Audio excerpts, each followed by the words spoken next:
Hadirin yang dirahmati Allah, kemudian yang selanjutnya, hikmah puasa itu adalah akan menghapuskan dosa-dosa kita. Jadi orang yang puasa dosanya dihapuskan Allah. Dan memang Allah janjikan orang-orang yang melaksanakan ibadah puasa itu dosanya akan dihapuskan oleh Allah Subhanahu wa taala. Dan memang Allah akan menghapuskan segala dosa-dosa bagi hamba yang beribadah kepada Allah Subhanahu wa taala, terutama puasa ini. Kita lihat ayatnya bahwa Allah akan menghapuskan dosa, surah 39 ayatnya 53. A'udzubillahi minasyaitonirrajim. Bismillahirrahmanirrahim.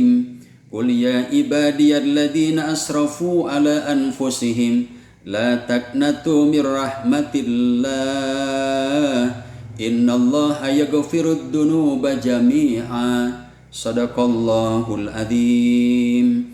Artinya, hai hamba-hambaku yang melampaui batas, jangan berputus asa dengan rahmat Allah. Sesungguhnya Allah akan mengampuni dosa-dosa manusia semuanya. Subhanallah, semuanya kata Allah. Tetapi untuk diampuni dosa semuanya itu ada syaratnya. Syaratnya Allah jelaskan di dalam surat 3 ayatnya 135, 136, 137. A'udzubillahi minasyaitonirrajim. Bismillahirrahmanirrahim. Walladzina idza fa'alu fahishatan aw dhalamu anfusahum dzakarullaha fastaghfaru lidunubihim wa may yaghfirud dunuba illallah wa lam yusirru ala ma fa'alu wa hum ya'lamun. Shadaqallahul adzim. Dan orang-orang yang apabila melaksanakan dosa, kemudian dia mengingat Allah, beristighfar atas segala kesalahan dan dosa-dosanya, kemudian dia menghentikan segala perbuatan dosanya, maka mereka akan diterima taubatnya oleh Allah Subhanahu wa taala. Tidak hanya diterima, bahkan oleh Allah akan diampuni segala dosa-dosanya dan bahkan dihapus segala kesalahan-kesalahannya, juga surga diberikan kepadanya kekal selama-lamanya di dalamnya. Kemudian yang berikutnya, hikmah puasa itu adalah Al-Quran diturunkan. Luar biasa, hanya di bulan suci Ramadan Allah menurunkan Al-Quran. Apa kehebatan Al-Quran itu? Al-Quran adalah a guidance of life. Al-Quran adalah pedoman hidup yang sangat baik bagi manusia.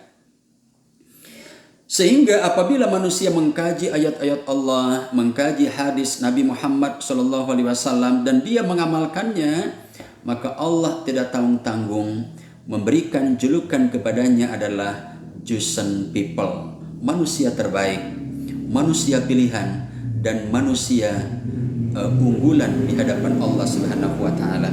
Kenapa? Karena kalau manusia itu might be yes, might be no, might be right, might be wrong. I am just human beings like you too. Ustadz juga manusia. Itu kalau dari manusia bisa benar, bisa salah manusia itu.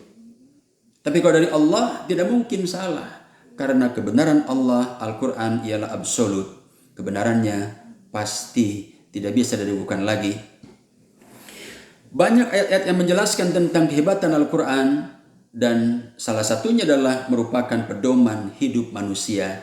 Apabila manusia mengikuti Al-Quran, maka Allah jamin dia tidak akan sesat dan dia tidak akan celaka. Ini Allah jelaskan dalam surat 20 ayatnya 122, 123. Allah jelaskan lagi di dalam ayat yang lain, surat 3, 138, 139, orang yang mengikuti Al-Quran, mengamalkan ayat-ayat Allah, hukum-hukum Allah, maka dia tidak sedih dan dia juga tidak merasa hina. A'udzubillahi minasyaitonirrajim. Bismillahirrahmanirrahim. Hadza bayanul linnas wa hudaw wa mau'izatul lil muttaqin wa la tahinu wa la tahzanu wa antumul a'launa in kuntum mu'minin. Inilah penjelasan bagi manusia, pelajaran bagi manusia Al-Quran. Maka Quran ini juga sebagai hidayah untuk manusia. Oleh karena itu kata Allah, kamu jangan merasa hina, kamu jangan merasa bersedih jika kamu benar-benar orang-orang yang beriman kepada Allah Subhanahu wa taala. Dan yang ketiga, yang berikutnya adalah keutamaan Ramadan ini, hikmah Ramadan ini adalah doa kita dikabulkan Allah Subhanahu wa taala. Allah jelaskan dalam surat 2 ayatnya 186. A'udzubillahi minasyaitonirrajim. Bismillahirrahmanirrahim. Wa idza sa'alaka ibadi anni fa inni qarib ujibu da'watad da'i idza da'an falyastajibu li wal yu'minu bi la'allakum yarshudun. Wahai Muhammad, jika mereka bertanya kepadamu tentang aku, katakan aku dekat dan aku akan mengijabah doa hamba-hambaku dengan syarat yang pertama adalah dia melaksanakan perintah Allah, yang kedua beriman kepada Allah Subhanahu wa taala. Apabila orang yang kaya raya, dia maju tapi tidak beriman dan tidak melaksanakan perintah Allah, itu kaya rayanya tidak berkah. Kaya rayanya tidak berkah. Tapi kalau dia kaya raya dengan hasil beriman, dengan hasil melaksanakan ibadah kepada Allah, kekayaannya akan berkah. Kekayaannya akan mulia, akan mengangkat harga dirinya, harkat derajatnya di dunia dan di akhirat. Semoga tausiah ada manfaatnya. Billahi fi sabilillah. Wassalamualaikum warahmatullahi wabarakatuh.